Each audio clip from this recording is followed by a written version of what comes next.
सर्वमंगलमांगल्यं सर्वकल्याणकारकं प्रधानं सर्वधर्माणां जैनं जयतु शासनं जैनं जयतु शासनं जैनं जयतु शासनं।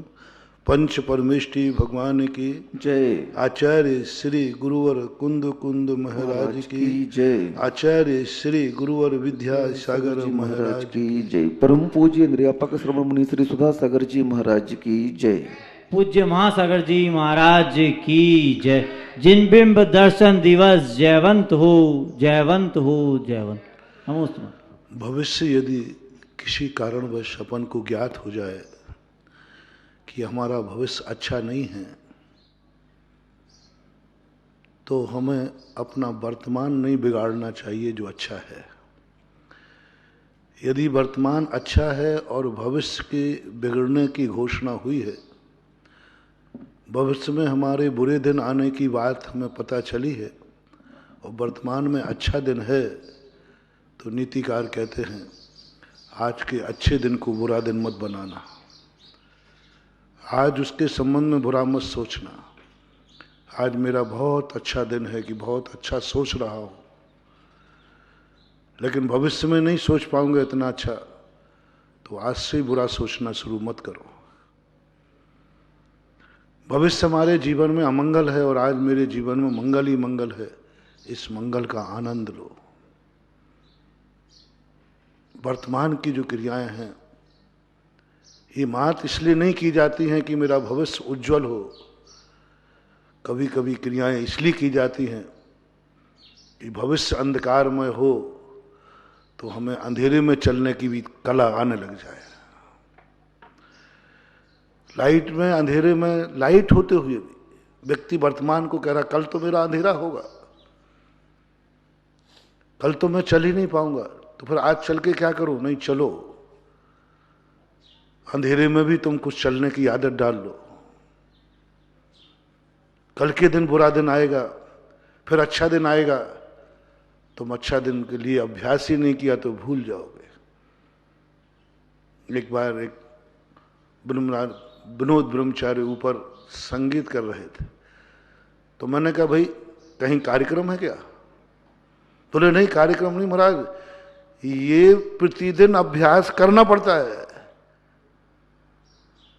कोई कार्यक्रम नहीं, आजू बाजू कोई कार्यक्रम, महीनों कार्यक्रम नहीं।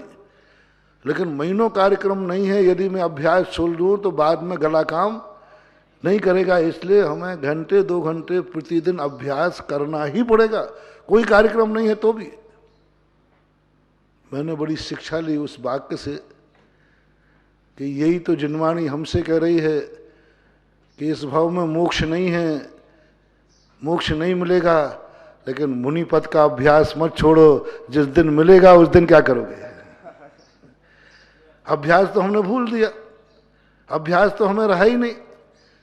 बीच में हमारा मालूम है कि हमें एक भाव बीच में मुनि पद के बिना गुजारना है, एक भाव हमारा असंयम के साथ गुजरना है, नियत है, निश्चित है, कोई नहीं टाल सकेगा। देव पर्याय में असंयम बनना है, सब कुछ ग्रहण करना है, लेकिन उसके बाद जब मौका मिलेगा तो कम से कम हमें एक भाव पहले का अभ्यास काम आएगा। यदि राजा श्रेयांश ने मालूम था उसको, राजा श्रेयांश के पूर्व भाव को, जब वो श्रीमती की पर्याय में थे, उनको मालूम था कि मैं मुनि नहीं बनूंगा, स्वर्ग जाऊंगा। यदि राजा श्रेयांश ने एक भाव पहले आहार नहीं दिया होता तो इस पूरे आर्यावर्त में दूसरा व्यक्ति आहार देने लायक था ही नहीं। 7 महीने 8 दिन ऋषभदेव घूमे हैं पूरे भारत में, पूरे भारत में एक भी व्यक्ति के दानांतराय कर्म का क्षयोपशम नहीं था, एक भी व्यक्ति के। पूरे सब जगह गए, पाटलिपुत्र पटना गए, बिहार गए, बंगाल गए, विशाखापट्टनम गए, उनको तो क्या रिद्धिधारी थे, भाव किया आज दक्षिण भारत जाऊंगा, चले गए। 7 महीने 8 दिन तक निरंतर प्रतिदिन खोजा के कोई तो मिलेगा जिसके दानांतराय कर्म का क्षोभसम होगा, नहीं मिला, नहीं मिला। जन्म देने वाले दाता, भगवान को जन्म देने वाले माता पिता ऋषभदेव को जन्म तो दे दिया, लेकिन उसको आहार देने लायक पुण्य उनका नहीं था। कैसा है पुण्य? जन्म का पुण्य था, तीर्थंकर को जन्म देने का पुण्य था, लेकिन तीर्थंकर को पड़घाने का पुण्य उन दोनों माता पिता नाभिराय और मरु देवी का नहीं था। पत्नी बनने का पुण्य था नंदा सुनंदा का, हो तीर्थंकर की पत्नी गृहस्थ अवस्था में बने, लेकिन उन दोनों नंदा सुना पत्नियों का मुनि को आहार देने लायक पुण्य नहीं था। बेटा बनने वाला कितना बड़ा पुण्य था, तीर्थंकर के बेटा बनना बहुत बड़ी चीज है। जिनके 2 कल्याणक मनाए गए हो, उनकी गोदी में खेल रहा हो भरत चक्रवर्ती, बाहुबली, 100 बेटे, यानी तीर्थंकर के बेटा बनने के लिए कितना पुण्य किया होगा। पिताश्री मिले तो तीर्थंकर मिले, लेकिन उन बेटों का भी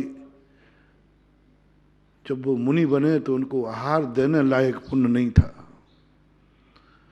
अयोध्या का सम्राट, अयोध्या का बादशाह, क्या पुण्य उन राजाओं अयोध्या वासियों के कि जिनके राजा तीर्थंकर थे। तीर्थंकर के राज्य में रहना क्या सकून होगा, कल्पना तो करो।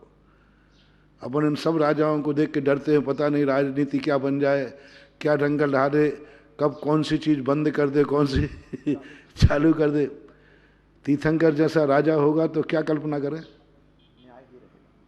न्याय न्याय धर्म का साम्राज्य। तीर्थंकर जैसा राजा हो जाए, मैं तो समझता हूं कि सारी जन्नत होगी इस दुनिया में। लोगों के विचार क्या होंगे, लोगों के आचार क्या होंगे, लोगों का सोच क्या होगा, लोग कितने निर्भीक होंगे। हमारा राजा भगवान है,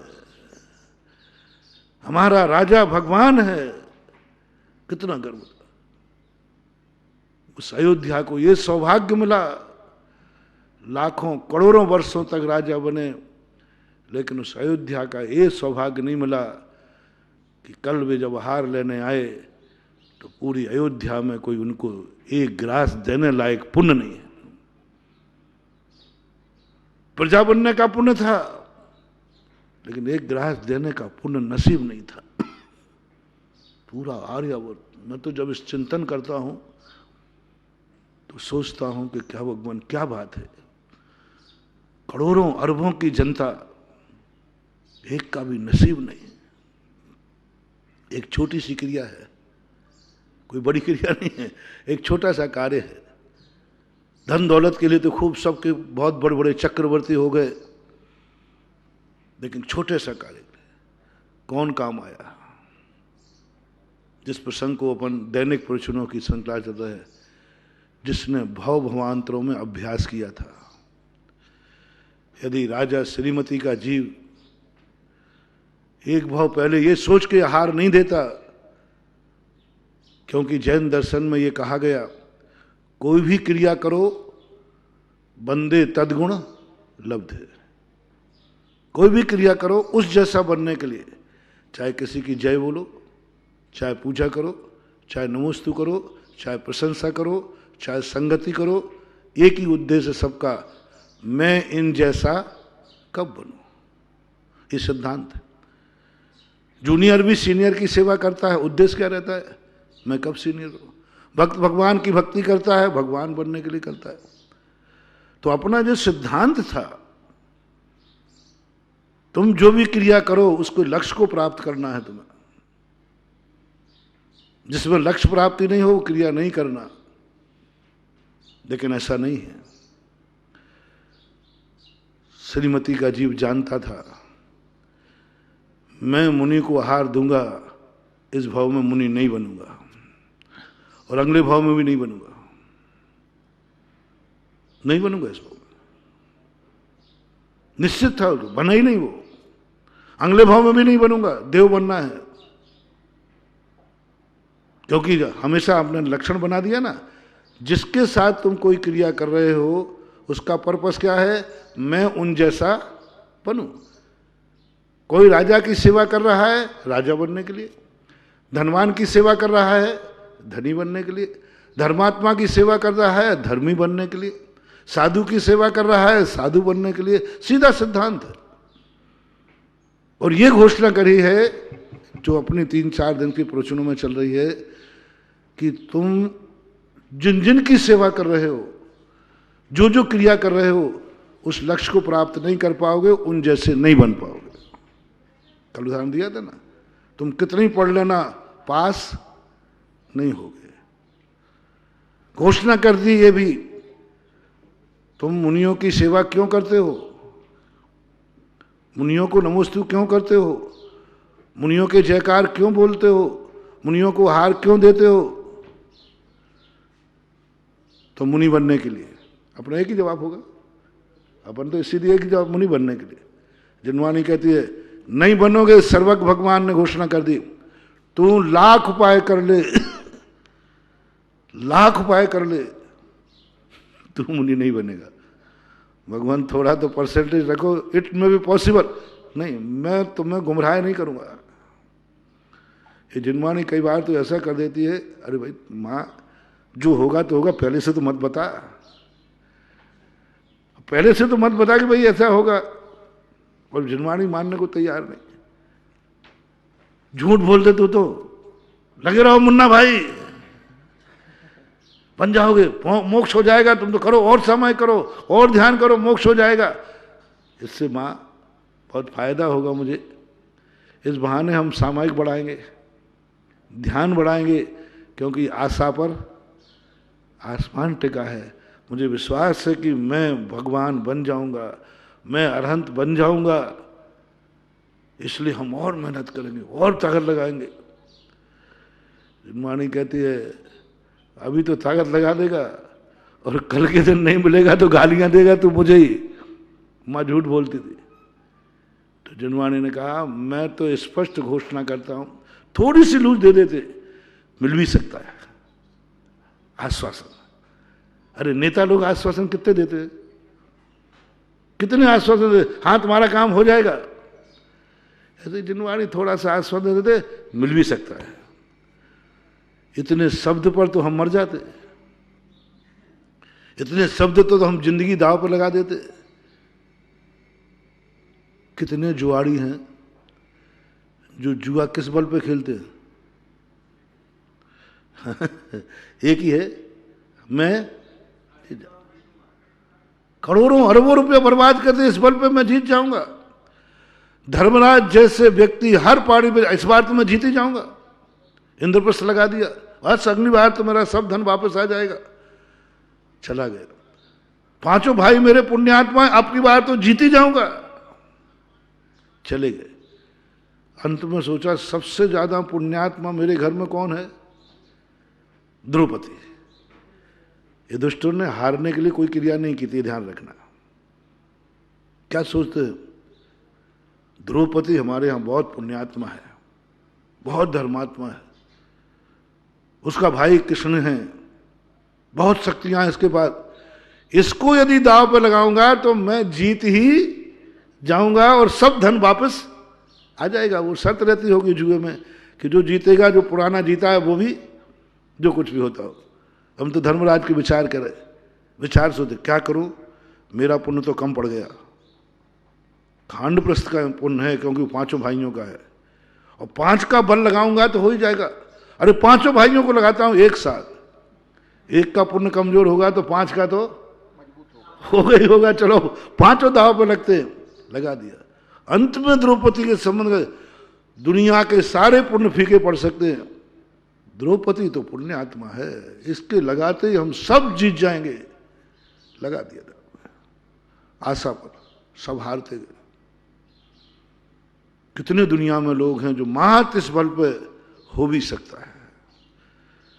करोड़ों अरबों रुपये की लॉटरी बिकती है, एक टिकट खुलना है, और हर व्यक्ति टिकट किस लिए लिया है? शायद मेरा भी नंबर आएगा। नौकरियों में देख लो, 1,000 की पोस्टिंग है, 10,000 फार्म भर रहे, 10,000 कह रहे मेरा भी नंबर आएगा। मेरा भी नंबर आएगा।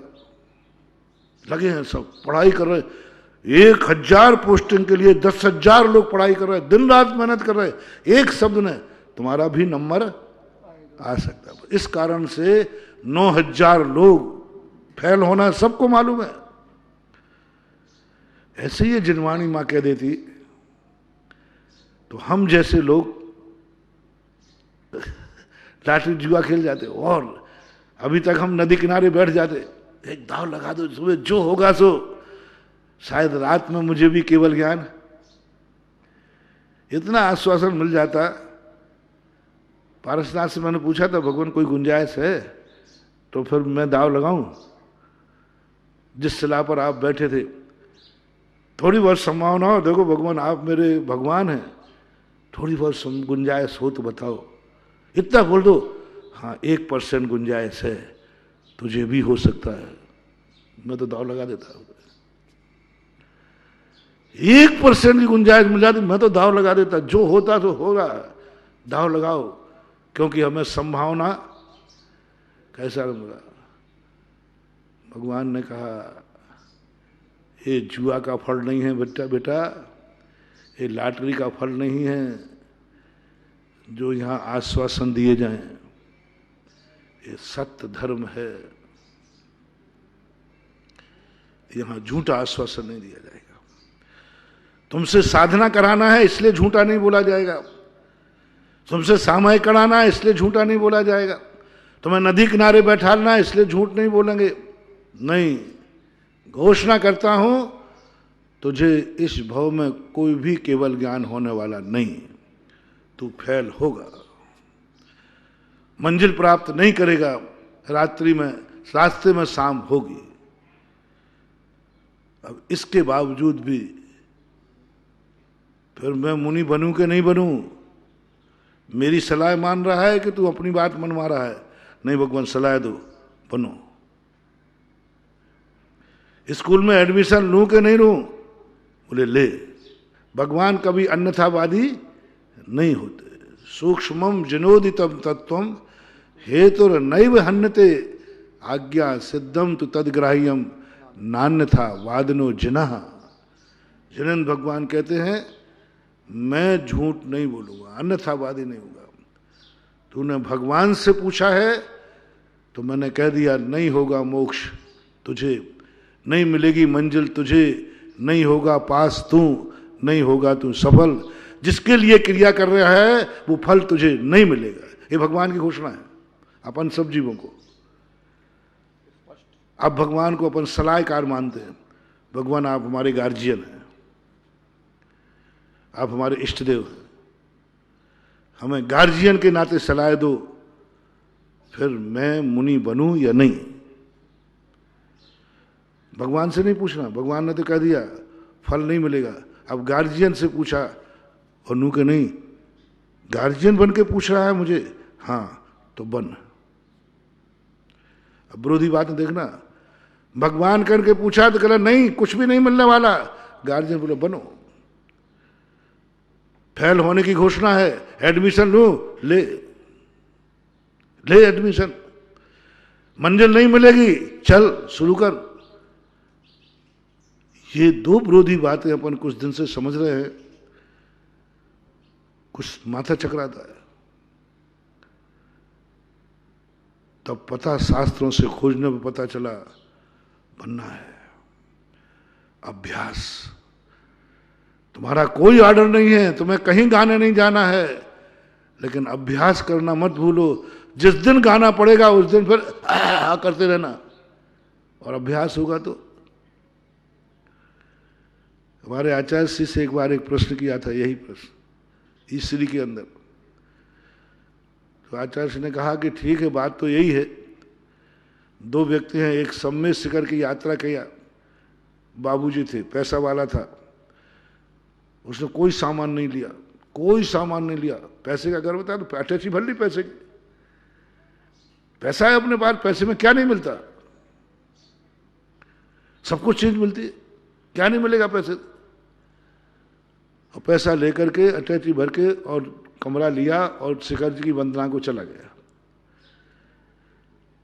दूसरा व्यक्ति था जो पहले व्यक्ति, पर जब लौट के आया वो, तो नीचे स्ट्राइक थी, होटल बंद, भोजनालय बंद, लॉकडाउन, सब खत्म। अब वैसे ही लौट के आने में चक्कर आता है शिखर से लौट के आओ पैर, और खाने पीने का इंतजाम। अब अटैची में खोल के खाओ, नोट नोट है, सब कुछ है, शक्ति है। ये तो आप लोगों की बात है जो कह रहे हैं कि महाराज जी जब मोक्ष है ही नहीं तो फिर मैं क्यों पुरुषार्थ करूं। अब जो व्यक्ति पहले से संग, क्या पता, भरोसा नहीं, कहीं हड़ताल हो गई तो, कहीं गड़बड़ हो गया तो, कुछ हो गया तो, अपन तो ऐसा रखते हैं, कुछ नहीं तो फर्स्ट एड होती ना, देखिए दाल रोटी वगैरह, थोड़ा सा दाल आटा दाल रख लेते हैं। मान लो कहीं रास्ते में गाड़ी बिगड़ गई तो, जंगल में फंस गए तो उसमें थोड़ा बहुत पंजरी मंजरी वो कुछ रखते हो आप लोग, रखते हो, वो नाम मुझे याद नहीं आते जल्दी। आप यात्रा पे जाते हैं ना जैनी की बात है, तो पूरा इंतजाम है भोजन का, वहाँ पूरा पक्का है, फिर भी आप जैनी का अटैची देखना, कुछ ना कुछ खाने की चीज जरूर मिलेगी। बहुत आए, कुछ सबके नहीं कह रहा हूँ, कुछ ना कुछ वो खाने, अरे भाई वहाँ खाने की व्यवस्था है, रास्ते में खाने की व्यवस्था है, महाराज जी देखो थोड़े बिस्कुट तो डाल ही लेना था कुछ क्यों, ये बहुत समझदारी का काम है, ये है समझदारी। तो उसने थोड़ा सा रख लिया। अब वो वंदना से उतर के आया तो उसने कहा बाजार बाजार तो सब बंद है। बोले कोई बात नहीं, दाल टाटा तो गणेश प्रसाद बर्नी की जिंदगी में था। गणेश प्रसाद बर्नी क्या है कि एक दिन किसी गाड़ी वाले ने उनको उतार दिया, टिकट लेके बैठे थे बाकायदा। गाड़ी वाले ने कहा एक थानेदार साहब आ रहे, तो पूरी गाड़ी में वही सीधे साधे देखे उसको। बोले बाबा जी आप उठिए, यहाँ पर थानेदार बैठेंगे। बोले साहब थानेदार ने टिकट लिया है क्या? बोले इससे जवाब मतलब नहीं है, मैं टिकट लेके बैठा हूँ, ये टिकट दीजिए। उसने रौब दिखाया। बोले उठना पड़ेगा, थानेदार साहब बैठेंगे। बढ़ने का अच्छी दादागिरी, फोकटिया बैठेगा मैं टिकट वाला नहीं बैठूं। थोड़े सी कहा सुनी हुई, देखो भाई या तो आज उठूंगा नहीं, उठूंगा तो फिर कभी गाड़ी में बैठूंगा नहीं, तो ड्राइवर क्या जाना धर्म। बोले हाँ मत बैठना। बोले गाड़ी रोको यार, गाड़ी यहीं रोक दीजिए आप, तो मैं सीट से उठूंगा। उसने गाड़ी रोक दी, खाली तो कराना, थानेदार साहब है कौन। उस समय थानेदारों की इमेज बहुत थी। गाड़ी बीच जंगल में रुकी, वो स्थान हमें अभी मालूम है, बंडा और कर्रापुर के बीच में पड़ता है, जंगल पड़ता है। वहाँ रुकी, उन्होंने कहा देख लो आज के बाद इस गाड़ी किसी गाड़ी में बैठूंगा नहीं और यहाँ से उठूंगा नहीं। कंडक्टर ने गाड़ी रोक के कहा ठीक है उतर जाओ बाबा। उसको क्या मालूम कि ये जैन साधु हैं, उन्हें क्या मालूम कि ये इतना बड़ा महाशक्ति है, ये महाशक्ति है। उन्होंने कहा हाँ अपने आप बैठेगा, तो सब कहते हैं। वर्णी जी नीचे उतरे, 9 बार नमोकार मंत्र को पढ़ा, बोले जिंदगी भर के लिए गाड़ी का त्याग कर दे। ब्रह्मचारी थे, धोती दुपट्टा पहनते थे, प्रतिमाधारी थे, 7 प्रतिमाधारी लगभग थे, 7 प्रतिमा थे। उतर गए। अब उतरने को तो उतर गए, अब पैदल चलने लगे। अब पैदल चलने में उनकी मान्यता बहुत थी, जहाँ जाते थे लोग समाज उनको पलक पावड़े बिछाती थी, बहुत अच्छा आदर करती थी। शुरू में तो अपमान किया, बाद में उनके ज्ञान, उनके ध्यान, उनकी साधना, उनके विचारों ने जैन समाज को बहुत मोहित किया। गणेश प्रसाद वर्णी ने इतना अपमान सहन किया, इतना अपमान सहन किया, इतना अपमान जैन कुल में जन्म लेने वाले को भी दिया जाए तो जैन धर्म छोड़ के चला जाएगा। दक्षिण के एक रत्नाकर कवि हुए भरतेश वैभवकार, इतनी सी बात पर जैन धर्म, जैन कुल में जन्मे थे, जैनी थे, समाज ने उनको रिस्पेक्ट नहीं दिया, भरतेश वैभव को सम्मान नहीं दिया, उन्होंने जैन धर्म छोड़ दिया। जैन कुल में जन्म लेने वाले वर्णी जी की जो जीवन गाथा मैंने देखी और जो सुनी, क्योंकि ज्यादा पुराने तो है ही नहीं, अभी थे, जब उनकी जीवन गाथा सुनी, लोगों ने, हमने देखा नहीं उनको, देख के दंग रहेगा। मैंने कोई जैनी भी जैन धर्म स्वीकार नहीं करेगा, जैन धर्म छोड़ देगा। इतना अपमान, इतना अपमान, गजब का अपमान। जिस मंदिर में जाए मंदिर से निकाल दें, फुटपाथों पर पड़े रहे। गिरिराज जी की यात्रा पैदल करने की बात सोची, रास्ते में भूखे रहे। जंगलों के फल तो आजकल होते नहीं, बेर होते ना, बेर बेर छोटे छोटा बेर होता है, वो तोड़ के खाए। मंदिरों में घुसने नहीं दें, मंदिरों से निकाल दें, कोई पानी को भी नहीं पूछे। लेकिन सच्चा जैनी, जैन धर्म जिसकी आत्मा की पर्याय बन गई हो, वो इन विपदाओं का ध्यान नहीं रखता। ऊपर से बनी हो तो थोड़ी पहले का, पहले वीआईपी व्यवस्था हूं तो मैं जैन धर्म स्वीकार करूं, लेकिन उन्होंने तो आत्मा से स्वीकार किया था, आत्मा से। समय सार की आत्म ख्याति टीका जिन्होंने कंठस्थ की हो, जिन्होंने माली पर्याय में, एक मतलब सामान पर्याय थे, हाँ थे तुम, वो थे, तो उनमें मंदिर सामने था तो चोरी से पढ़ लेते थे दोपहर में कभी बैठ करके। ऐसा कठिन से जिनका स्वाध्याय हुआ, जिनको लोग पढ़ने नहीं दे, मंदिर में बैठने नहीं दे, पंडित जी पढ़ते थे एक उनके गांव में, तो बाहर बैठ जाते थे वो देरी के, अंदर तो आ ही नहीं सकते, भेजने नहीं देंगे, बाहर बैठ करके कान लगा के सुनते रहते थे। ऐसा मुश्किल से उन्होंने ज्ञान प्राप्त किया और उन्होंने देख लिया कि मेरे लिए धर्म आत्मा का है, मैं इस अपमान के बदले इसकी बलि नहीं चढ़ाऊंगा। खुरई के अंदर एक पंडित जी थे, परमानंदी शास्त्री, वहां सभा में बैठ गए वो जाके प्रवचन को, थोड़ा पर क्या अपमान कह के निकाला, क्या अपमान किया उनको। मैं पढ़ा तो मैंने कहा मैं होता तो मैं पंडित जी को जवाब दे देता कि जैन धर्म क्या है, लेकिन वो बेचारे क्या करें, जैन कुल में जन्म नहीं लिया, लेकिन जैन धर्म भाग गया। जैन धर्म आत्मा की पर्याय बना ली उन्होंने। सागर में एक चिरौंजा बाई करके माता थी, जब वो वहां पहुंचे तो उनको ने उनकी कथा समझी, सारी समझी, उन्होंने फिर माता बन गई वो उसकी हाँ जहां की भी हो, माता बन करके उन्होंने फिर जो संरक्षण दिया, गजब का। कहने का भाव यह है कि उस समय फिर भी माता ने कहा, बेटा तू कहीं भी जाना, अपने थैले में 2 चीजें जरूर रखना, क्योंकि तूने गाड़ी तो त्याग दी, और पहले इतनी ज्यादा गाड़ियां चलती भी नहीं थी, दुक्का दुक्का गाड़ियां रहती थी, और तू कहीं जाएगा कोई जरूर नहीं कि तुझे कोई पूछ ले। बोले नहीं माँ, अब तो मेरी इज्जत खूब हो गई, बहुत इज्जत हो गई। वो बुंदेलखंड में तो वो उस समय वर्णी जी, आज जैसे आचार्य श्री का प्रभाव है, ऐसा बुंदेलखंड में वर्णी जी का प्रभाव था। बाद में तो लोगों ने उनको क्या पलक पावड़े बिछाए, जगह जगह विद्यालय खुलाए उन्होंने, पूरा एमपी भर दिया विद्यालयों से। शायदबाद महाविद्यालय बनारस का, मोरारजी, बरुआ सागर, कितने विद्यालय, साड़ूमल, कितने विद्यालय खुलाए, गिनती नहीं उनकी। लोग उन्हें श्रुतावतारी मानने लगे थे, और लोग जहां जाते थे वर्णी जी का एक काफला चलता था।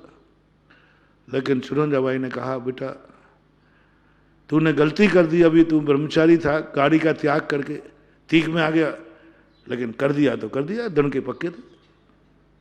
तो वो क्या करते थे, माँ ने, चिरौंजाबाई ने कहा, देख तेरे थैले में 2 चीजें जरूर रहेंगी, दाल और आटा, लोटा और डोर, ये अपने होते ना डोर, ये जरूर रखेंगे, क्योंकि तूने पैदल चलने का नियम ले लिया, और पैदल में तो अब दिन भर में अपन कितना चलेंगे।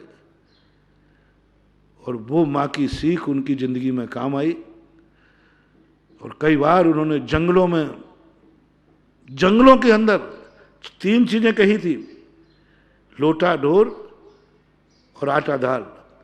थाली नहीं कही थी, थाली रखी नहीं, एक बार उन्हें जंगल में हो गया, सब स्थिति बनी, गांव दूर है, क्या करें, तो लोटा तो था ही, पानी छान के लाए, पत्थर बनाए दोना, और शिला के ऊपर जो अपनी चट्टाने पड़े ना पीछे, ऐसी शिला के ऊपर आटे को मारा।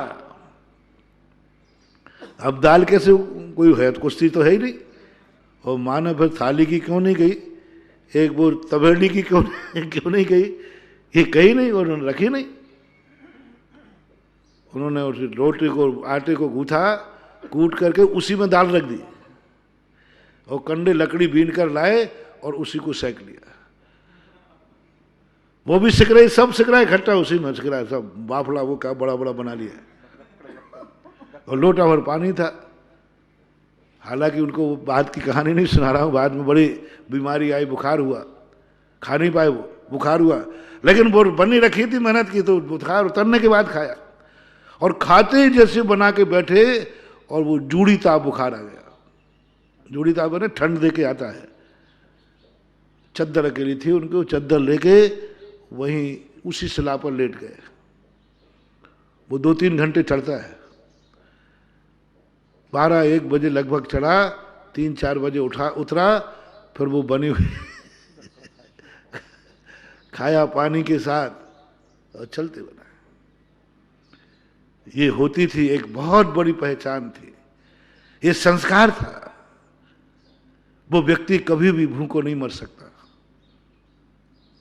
कभी नहीं। ये तो बात उदाहरण दे रहा हूं। ये जिनवानी माँ ने अपने सम्यक दृष्टियों से कहा है, बेटा एक भाव तो तेरा बीच में गुजरेगा, एक भाव तो गुजरेगा। सम्मेद शिखर की यात्रा पे जा रहा है, शिखर जी की वंदना करके आएगा, और हड़ताल हुई तो क्या करेगा, जो कुछ अपने पास है बना के खा लेगा। ये उदाहरण आचार्य श्री ने जब दिया तो हमने कहा हम लोगों पे घटाओ आप। बोले अपन लोग भी ऐसे ही, ये जो बाबूजी लोग भी जाएंगे जो अपने आप को अविरत सम्य दृष्टि मानते ना, कहते महाराज हमें भी स्वर्ग मिलेगा, आपको भी स्वर्ग मिलेगा, दोनों में फर्क रहेगा। असंयमी व्यक्ति जब मर के स्वर्गों में जाएगा, वहां असंयम की वस्तुएं मिलेंगी, उसमें ऐसा रम्यायमान होगा कि वो खबर ही भूल जाएगा कि मेरा लक्ष्य क्या था।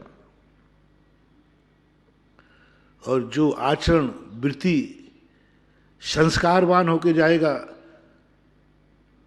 दोनों जब जन्म लेके उठते हैं, पूज्यवर यति वे सब महाराज तलोय परिणति में कहते हैं, मिथ्या दृष्टि असंयमी, जिसने कभी संयम धारण नहीं किया, कभी भी कोई त्याग नहीं किया, कभी उपवास नहीं किया, कभी रात्रि पानी भोजन का त्याग नहीं किया, जो चाहा जब चाहा जैसा चाहा जहां चाहा वो किया, वो खाया, जो चाहा जब चाहा जहां चाहा जैसा चाहा सब किया, मनमानी की।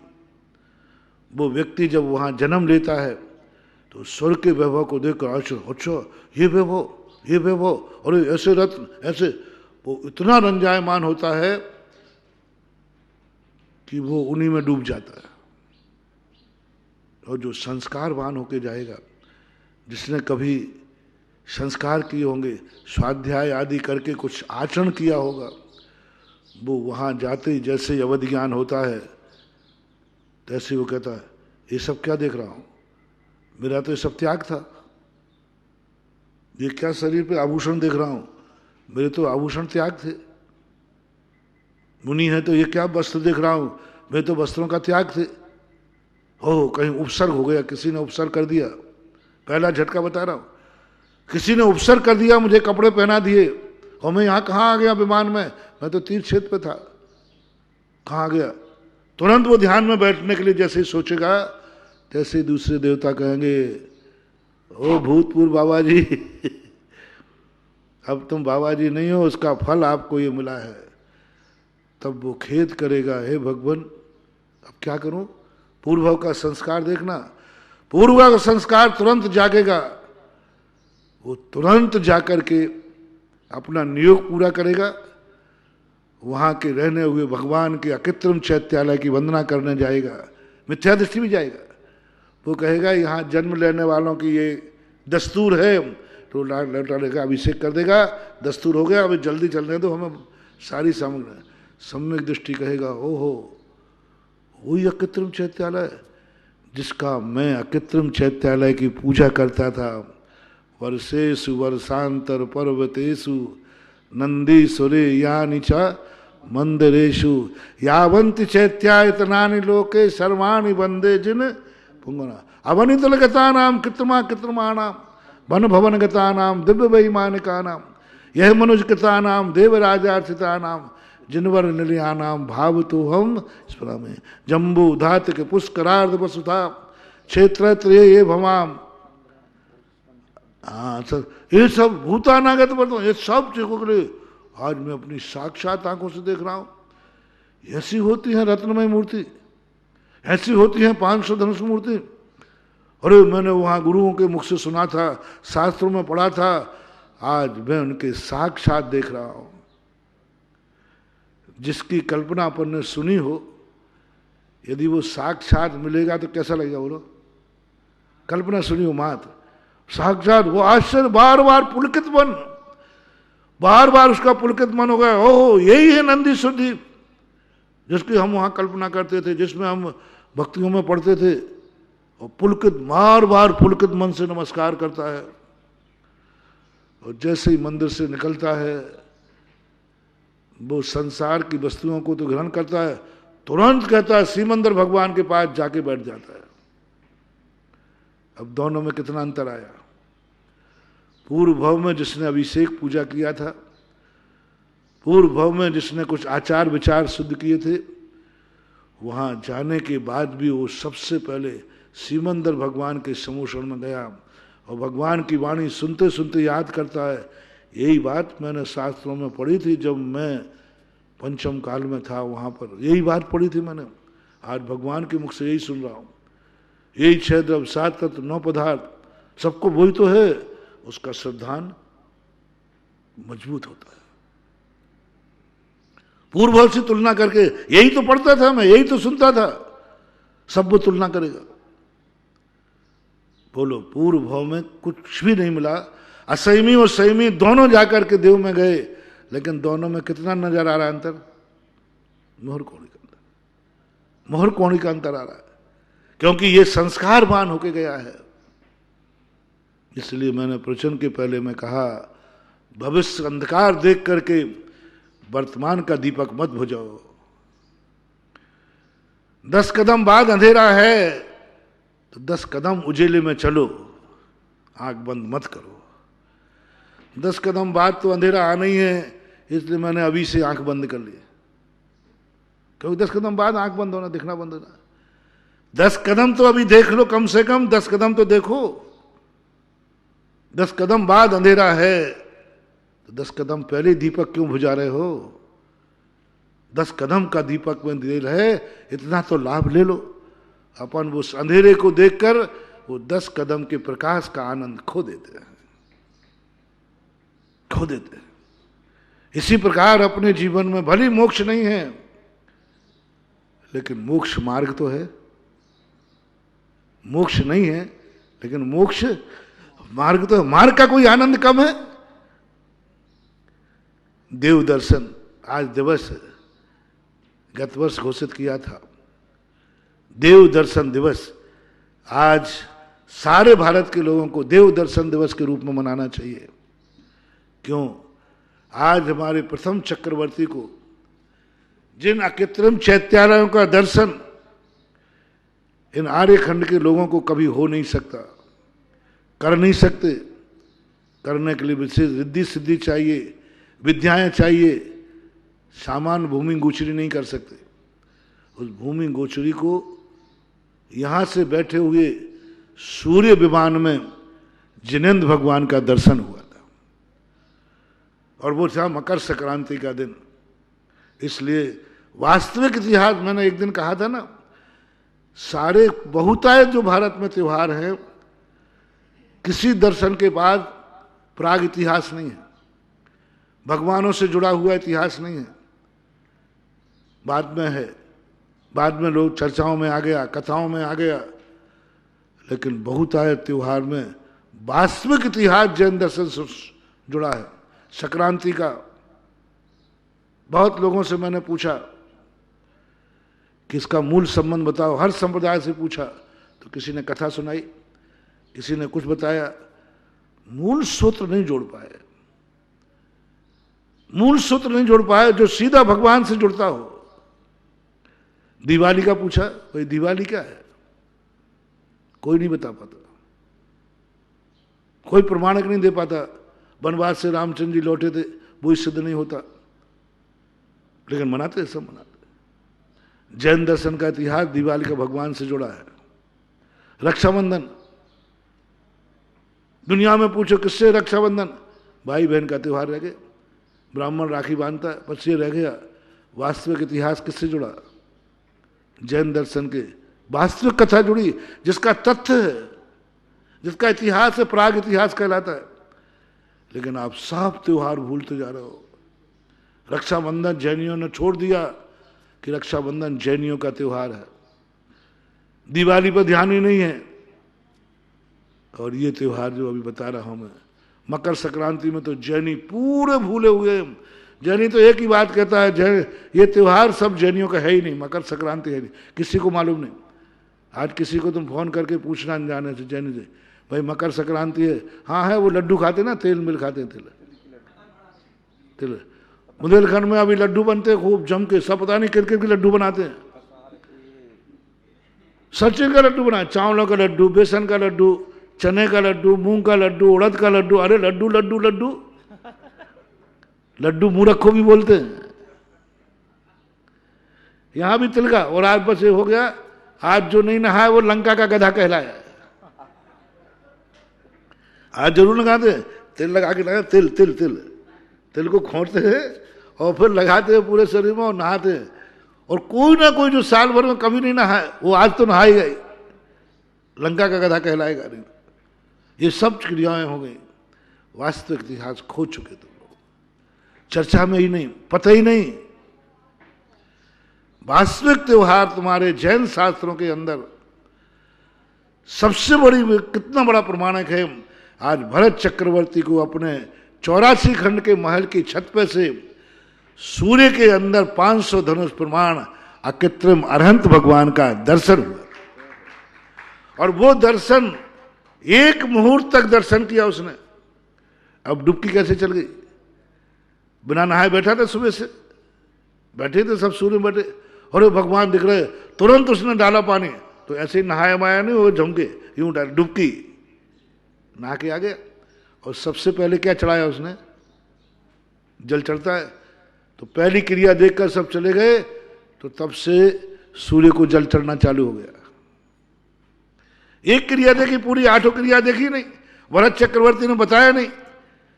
भरत चक्रवर्ती ने तो जल चढ़ाया किसके लिए, विमान के अंदर बैठे हुए जिनेन्द्र देव के लिए, लेकिन दुनिया ने जल चढ़ाया किसके लिए, सूर्य के लिए।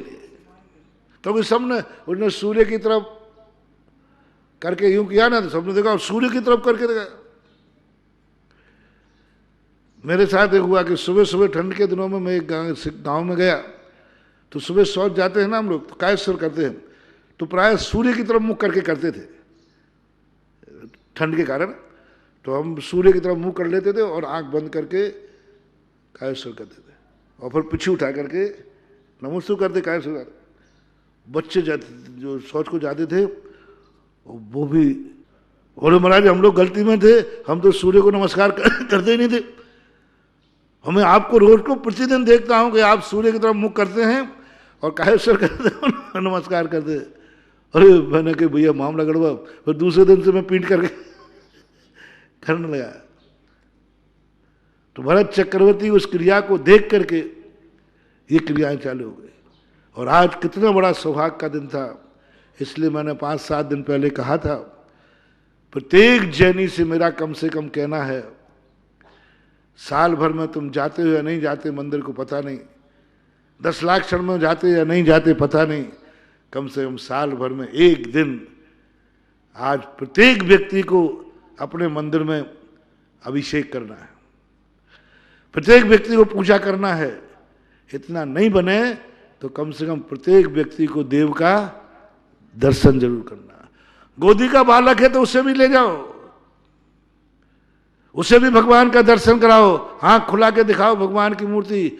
आज का भगवान का दर्शन सगुन के रूप में करो, मंगल के रूप में करो, सगुन के रूप में करना। प्रतिदिन तो अपन करते ही, आज सगुन करना। प्रभु अकृत्रिम चैत्यालय का दिखना बहुत बड़ा सगुन माना गया, बहुत बड़ा मांगलिक माना गया, अकृत्रिम चैत्यालय का दर्शन।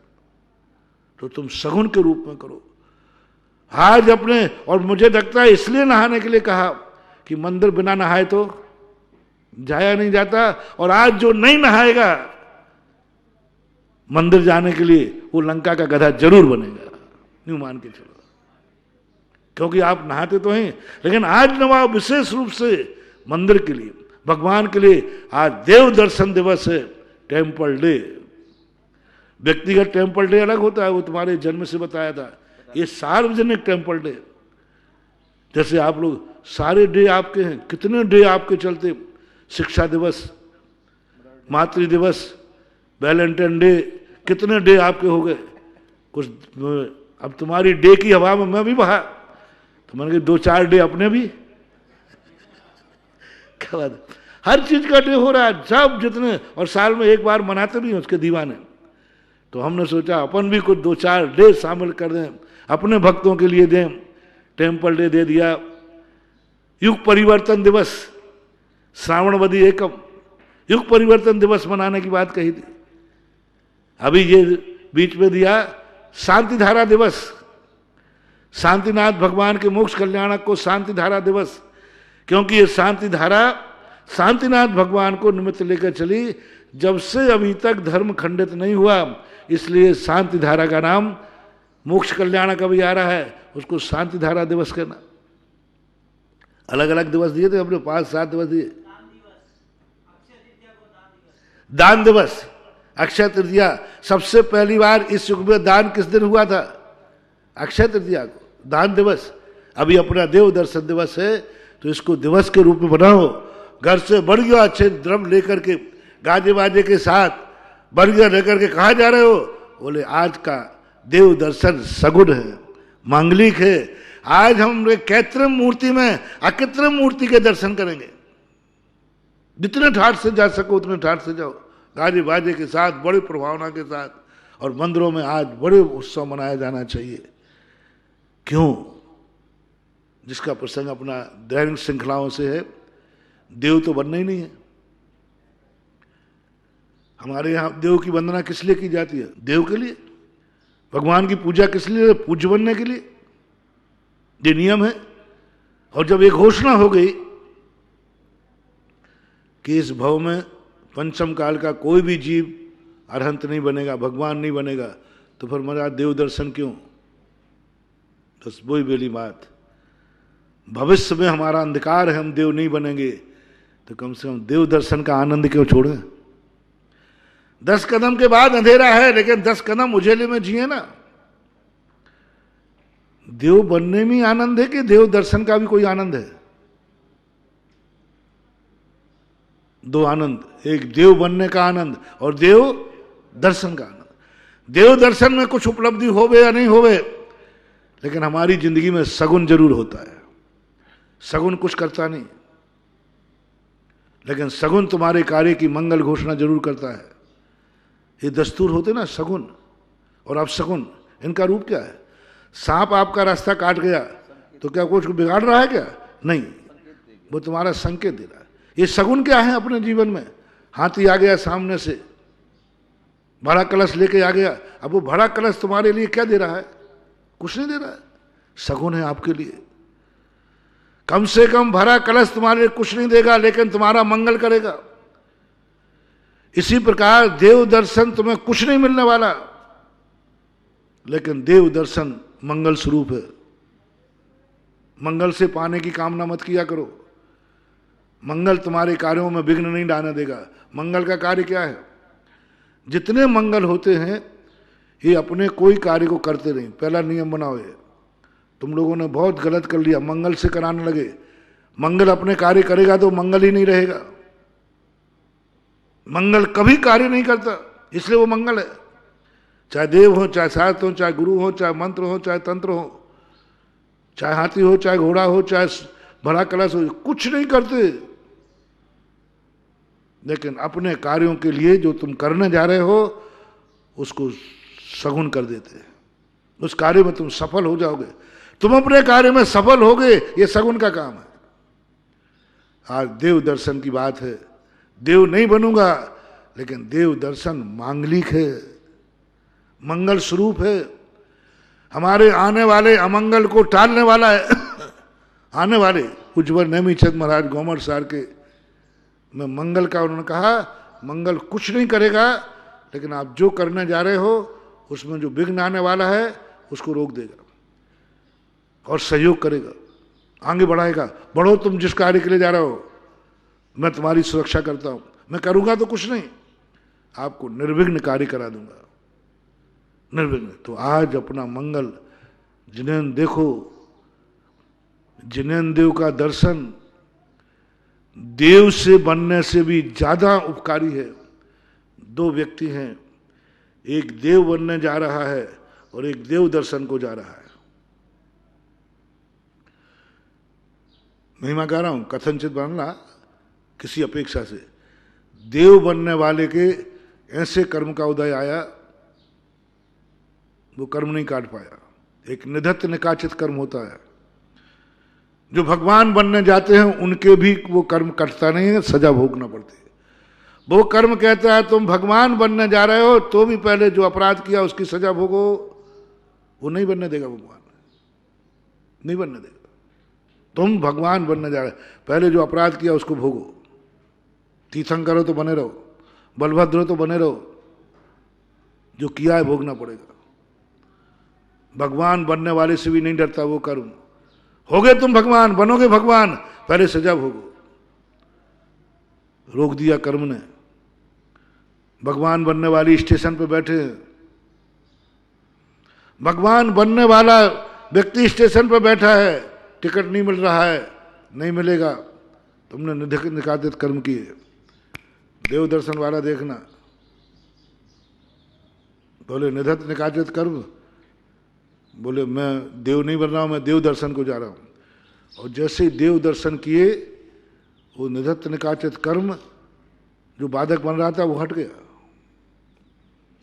शुद्ध उपयोग से नहीं हटा, तीर्थंकर भी नहीं हटा पाए मुनि अवस्था में।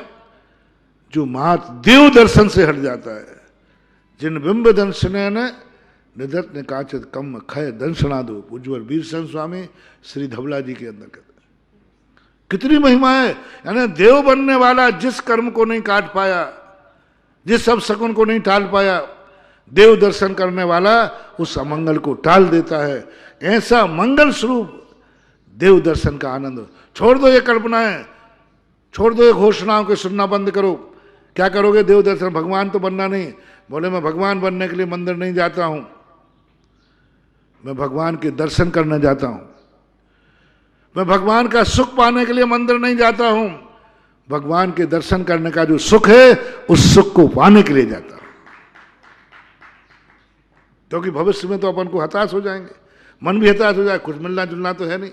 तो अब अपन मन को प्रोत्साहित करो, मन को उत्साहित करो। मुझे नहीं चाहिए भगवान बनने का सुख, मुझे चाहिए जिनेन्द्र भगवान के दर्शन का सुख। जो उनके दर्शन करने से आनंद आता है, आनंद की अनुभूति होती है। जो हमारे पाप करते हैं, जो हमारे निधत्त निकाचित कर्मों का क्षय होता है, वो आनंद कितना है, कितना है, अपरंपार, अपरंपार। भगवान मानतुंग आचार्य महाराज तो ये कहते हैं कि हे भगवान आपके दर्शन का आनंद मैं क्या कहूँ। दृष्टवा भवंत मणिमेश लोक नियम नान्यत्र तो समुपयाति जनस चक्षु। कहाँ भटक गए लोग, समझ में नहीं आ रहा। बोले क्या करेंगे मंदिर जाकर के, क्या मिलने वाला है। वे मूर्ख ऐसे हैं जिन्होंने अंधेरा आने के पहले ही अपनी जिंदगी में अंधेरा कर लिया, अंधेरा आने के पहले ही अंधेरा कर लिया। जब अंधेरा आता तो आता, जब मर के असंयम बनते तो बनते। इन्होंने तो अभी असंयम कर लिया, अभी अपनी आंखें फोड़ ली, अभी इंद्रियों का गुलाम हो गया। जब होता तो होता, एक बात, एक बहुत बड़ी बात इस संस्कार के रूप में आपको मिली। दूसरी बात जो मैं कहना चाह रहा था, अपना प्रसंग चल रहा है, देखो मैं उस व्यक्ति को उत्साहित कर रहा हूँ जिस व्यक्ति की फेल होने की घोषणा हो गई, उसका एडमिशन। 2 कॉलेज होते हैं, एक कॉलेज होता है जिसमें अच्छे नंबर मेरिट लिस्टेड 100 से शुरू होते, 99, 98 उनका एडमिशन होता है। लेकिन मेरा पंचम काल का कॉलेज है, जो फेल हो गए हों वो एडमिशन ले गए, जिनको फेल होना है वो एडमिशन ले गए, जिनका फेल होना पक्का है वो मेरे कॉलेज में आ जाए। हम पास होने वाले को एडमिशन देंगे ही नहीं, बोर्ड लगवा देता हूं, फेल होने वाले कृपया करके एडमिशन लें, क्योंकि मुझे मालूम है इस युग में कोई पास होगा ही नहीं तो कॉलेज किससे चल रहा है? फेल वालों से। लेकिन इसका फायदा क्या है वो मैं बता रहा हूं। कितना बड़ा फायदा होगा वो अभी अपना प्रसंग रह गया कि यदि हमारा अभ्यास, वो विरोध भैया का उदाहरण दिया ना, वो कर रहा था तो वो अभ्यास कर रहा था। हर व्यक्ति को आप देखना अभ्यास करता रहता है, पता नहीं कब क्या हो जाए। अपना समय हो गया, फिर अपन समझेंगे। महावीर भगवान की